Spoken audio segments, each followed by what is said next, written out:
একটা দেশকে আল্লাহ এমনিতেই পরিবর্তন করে দেন না, যদি ওই জাতি তার চিন্তাকে পরিবর্তন না করে, যদি ওই জাতি তার কাজকে পরিবর্তন না করে, তাইলে এই জাতিকে আল্লাহ পরিবর্তন করেন না।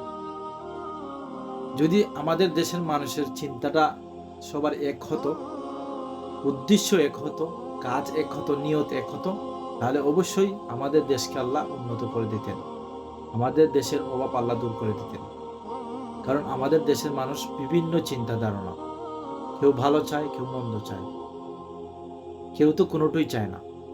এই জাতির পরিবর্তন কখনো হবে না। আরেকটা বিষয়, এই জাতিকে উন্নত করতে হলে, এই দেশকে উন্নত করতে হলে একটা ভালো প্রশাসন দরকার, ভালো একটা সরকার দরকার, ভালো একটা আদর্শমান সরকার দরকার। এটাও আমাদের মধ্যে নেই। তাই কেন নেই?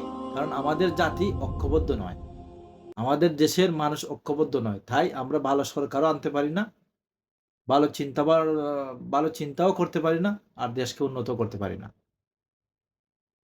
তো আগে আমাদের চিন্তা, কাজ পরিবর্তন করতে হবে, তারপরে দেশকে উন্নত করার চেষ্টা করলে অবশ্যই আল্লাহ রাব্বুল আলামিন এই দেশকে উন্নত করে দেবে ইনশাআল্লাহ।